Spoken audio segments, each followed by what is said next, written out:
everyone, and welcome back to the channel. I am the Darklight Emissary, and this episode is on the oldest known species in the galaxy, the Necrontyr, or as they are known as currently, the Necrons. Previously on the episodes regarding the Aeldari factions, I mentioned how they are ancient species, and this is true, but the Necrontyr are even older, by potentially millions of years, even before the Aeldari were created, though the exact stretch of time is not known specifically. What is known is the Necrontyr were a somewhat humanoid species, but I've never seen artwork officially depicting a Necrontyr before they became a Necron, although there's plenty of fan-made art speculating on what they could have looked like.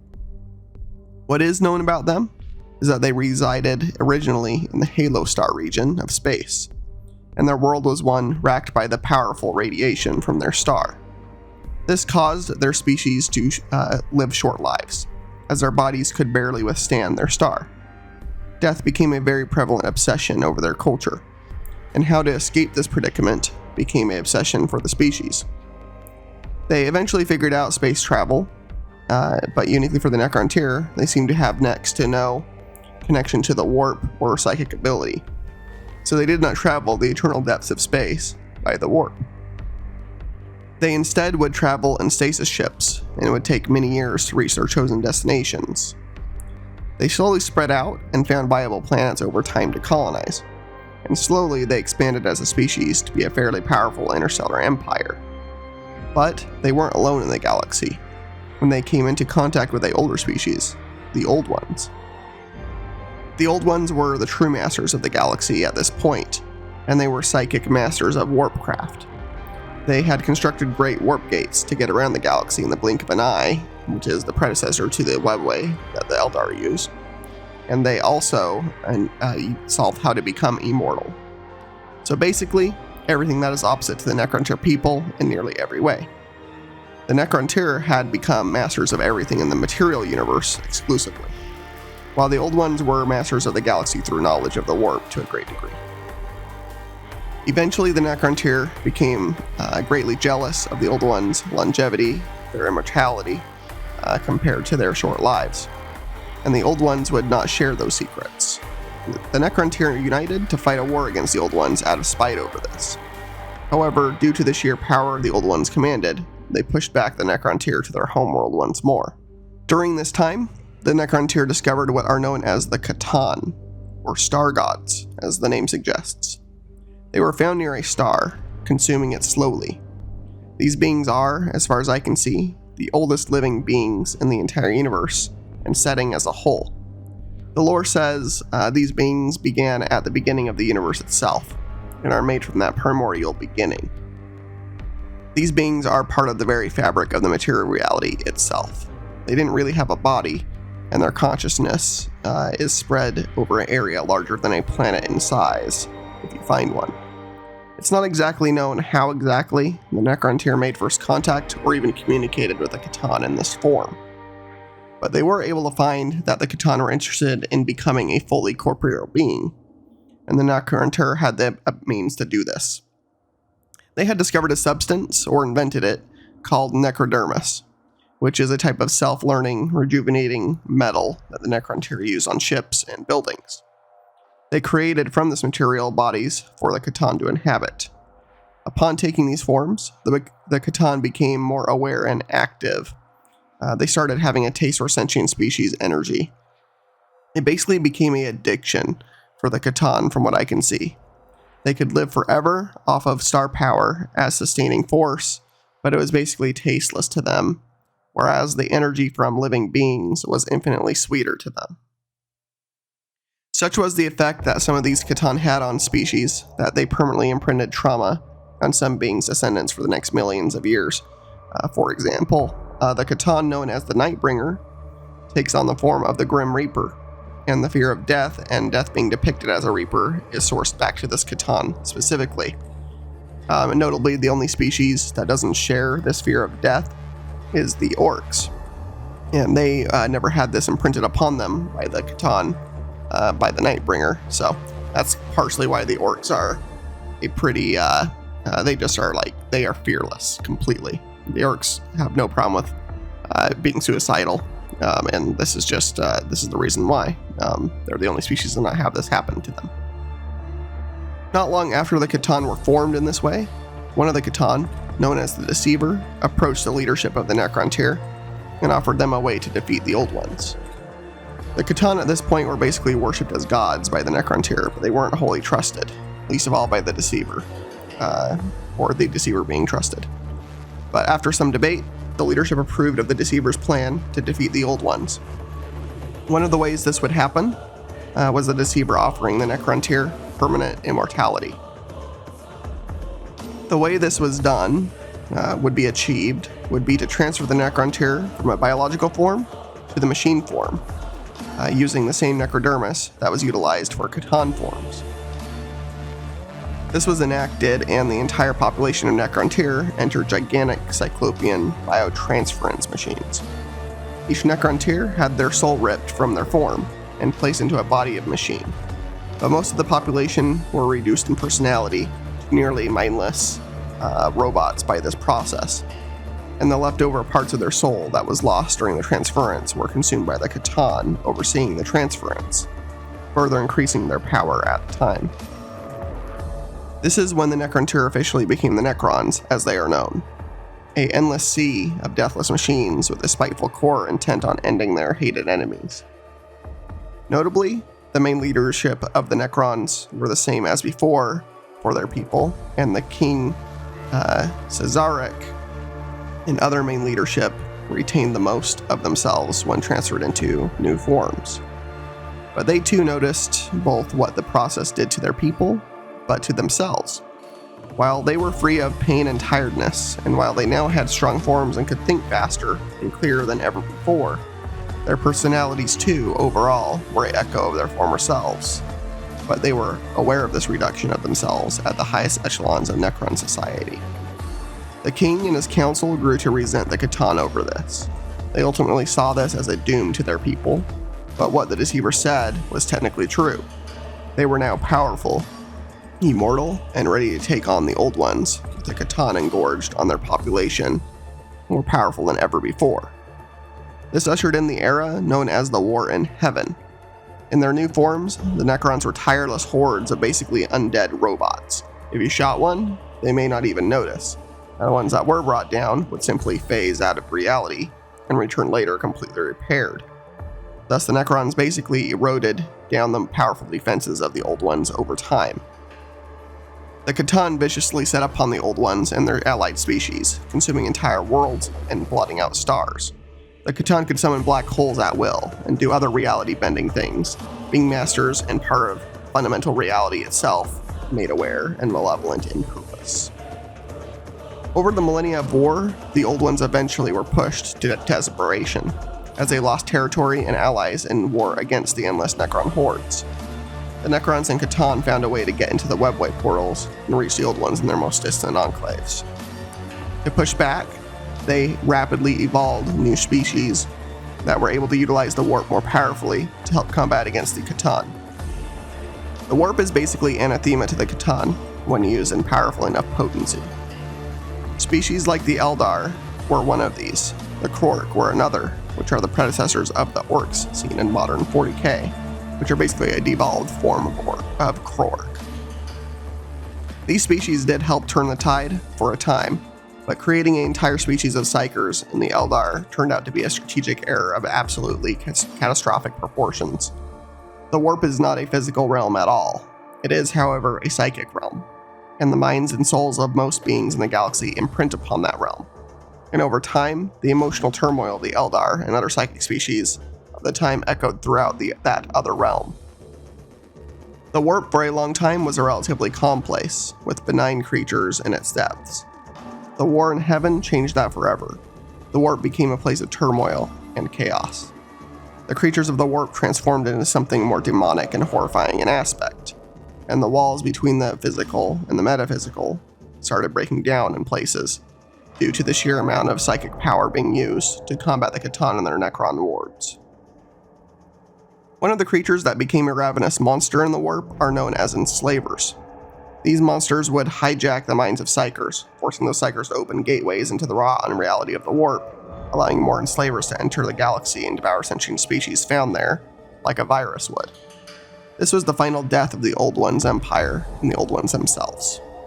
While it is not known for sure if any Old Ones survived this onslaught, none have been seen since in the galaxy, but some people have speculated that perhaps the Old Ones were able to leave the galaxy, if any were able to at all.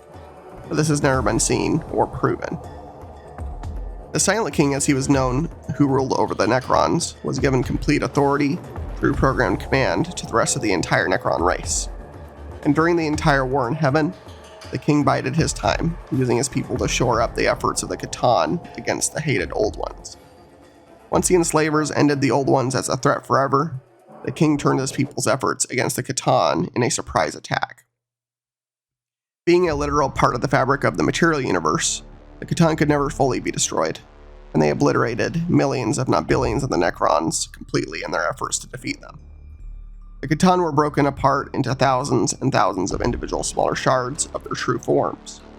The Necrons were as near masters of the material as the Catan, and learned a lot from them in this period, and using that knowledge, they created what are known as Tesseract labyrinths. While these take the form of a small indistinct cube the size of a fist, they are traps with pocket dimensions that can basically imprison something in it with no hope of getting out, including even demons from the warp. It's something I'll bring up a little bit in another video. Apparently the Grey Knights came into access of some of these, which is interesting to note. With the Catan brought to heel by the Necrons, the Silent King ordered the remaining Necrons to sleep, sending them to prepared tomb worlds, where they would hide out during the ongoing onslaught by the enslavers. The Silent King then broke the protocols of authority he held over his people permanently, and he left the galaxy into the great void between galaxies. He left instructions for his people when they woke to try and rebuild their society, and to also find a way to gain biological form again, so they could truly be free of what the Catan did to them. Eventually, the warp somewhat calmed, but it would never be the same again. It became the realm of chaos, and this is the true beginning of what would eventually be known as the Chaos Gods, forming from the worst emotions of the species of the galaxy. The Eldar became the masters of what was left of the remains from the Old Ones, and at all this time, the Necrons passed from near all knowledge and concern by any living, thinking species in the galaxy. And so for the next 60 plus million years, the Necrons slept, and while calamities consumed some tomb worlds, many numberless ones survived into the current era. The tomb worlds first started waking slowly around the time of the Great Crusade, that humanity sent out to reunite their lost colonies from the Age of Strife and Slaanesh's birth caused.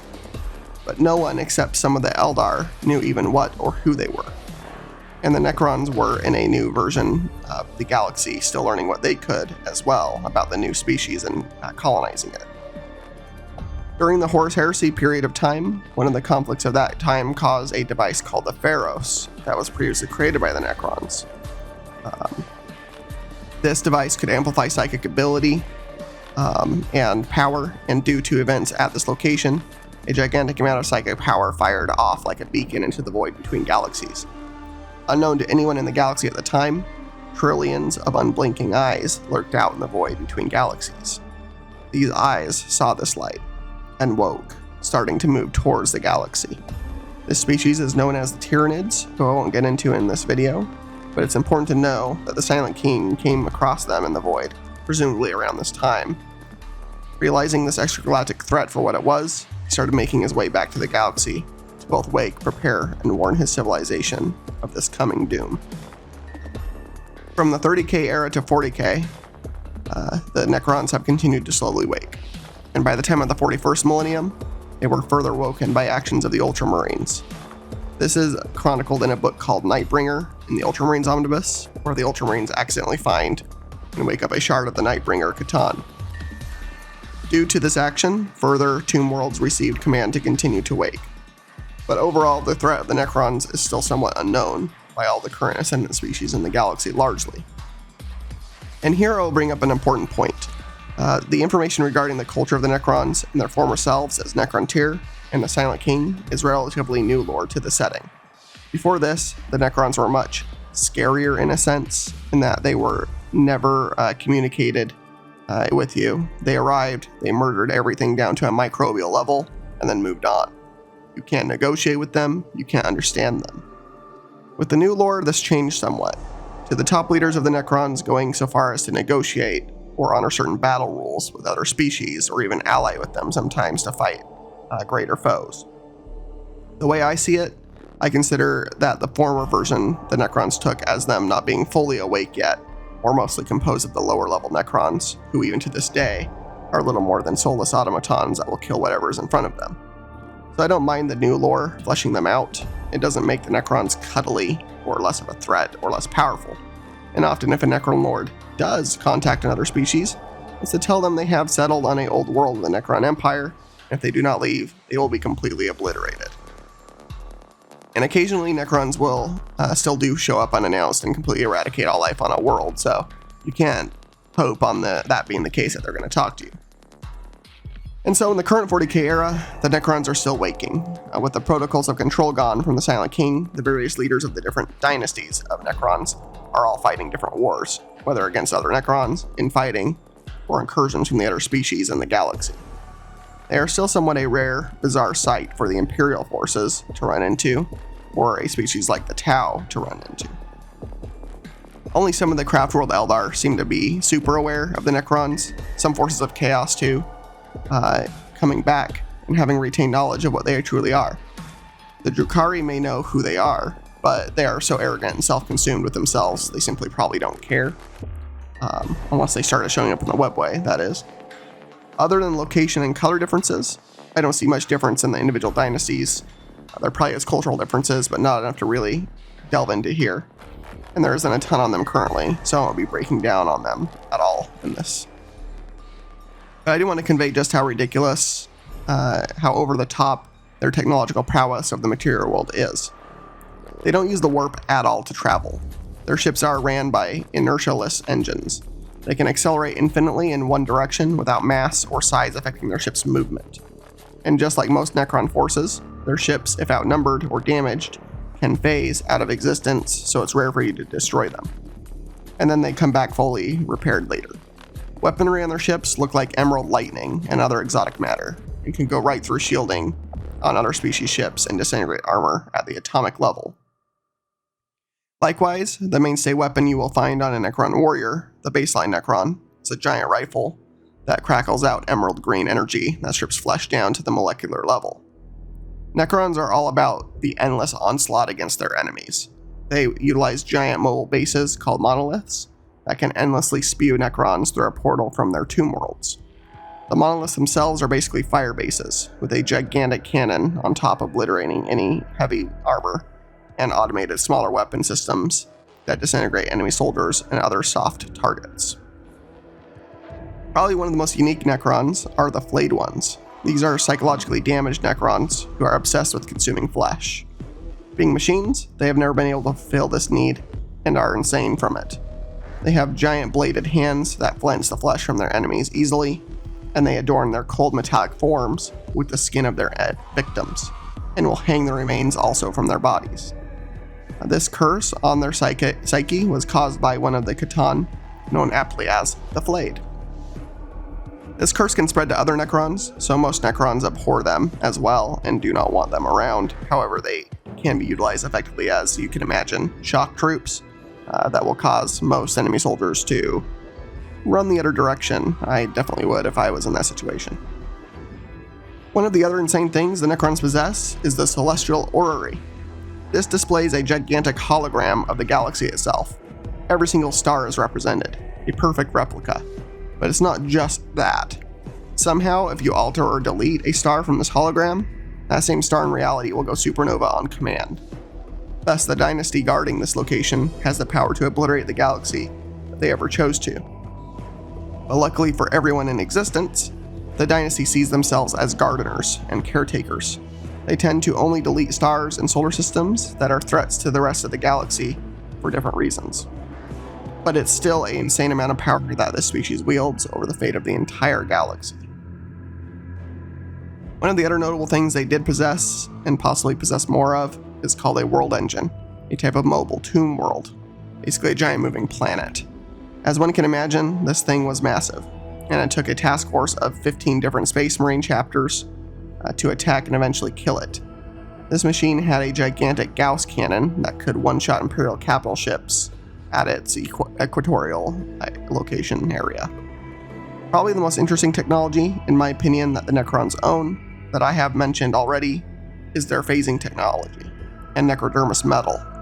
This technology allows them to phase away in combat. If you defeat a Necron soldier, they may fall down and self-repair with their Necrodermis and get back up again.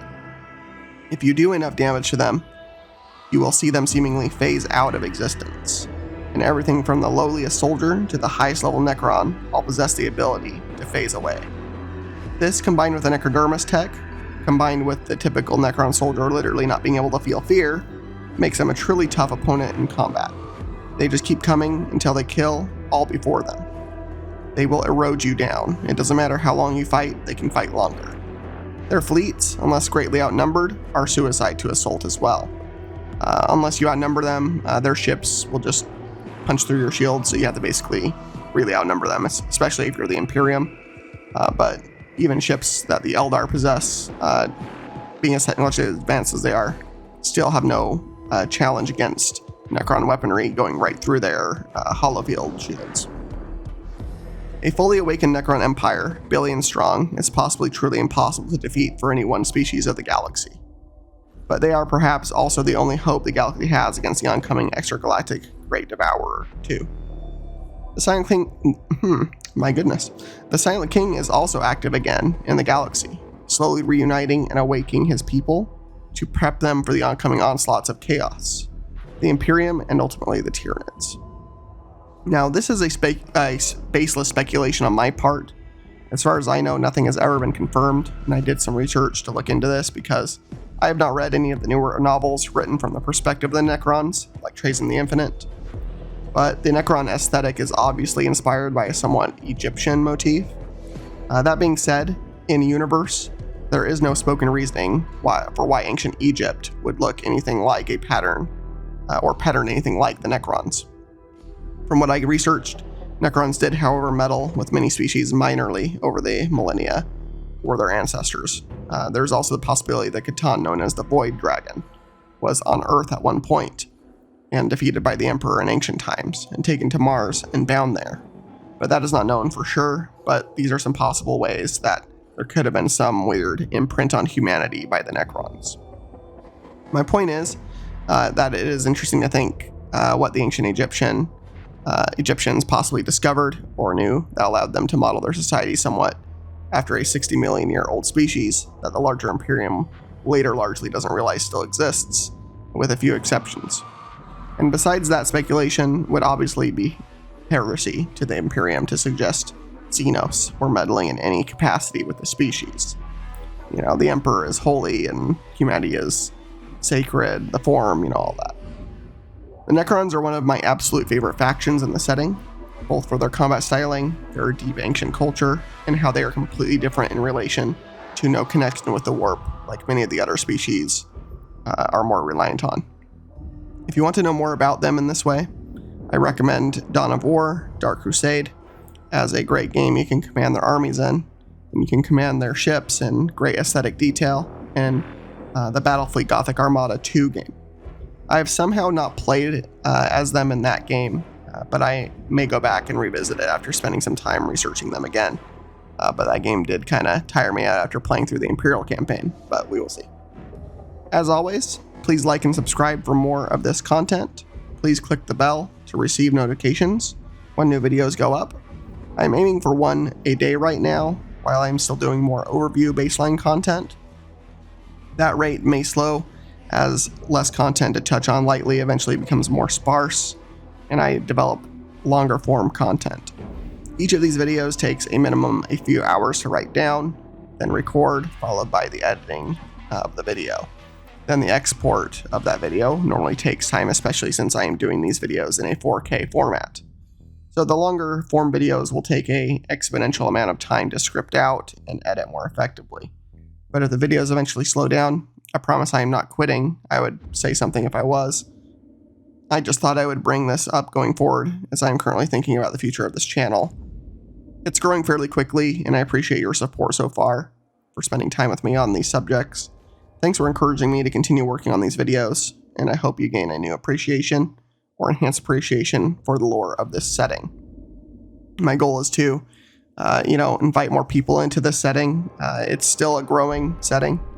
I know there's quite a few of you that are new or out there that are just getting into this, and I love to see that because I am far from a gatekeeper of anything regarding this setting, and I want to discuss and bring this to as many of you as possible. And for you guys that are and gals that are out there that have been in this setting for the last 20 years, I also like to talk with you too, because I've been steeped in this stuff for a long time, and I just felt like it was time. I felt confident enough to express my thoughts on this stuff in I feel, a valuable way to you. So as always, bring your light into the dark places, and I will see you in the next one.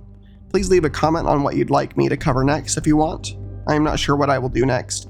I may either do the Grey Knights, as that was requested in a comment recently, or I may do the Tau and continue doing some of the alien species, as there are still a few more less important but interesting species to talk about in the galaxy. Thank you, and have a great day or night wherever you are, and I will see you in the next one.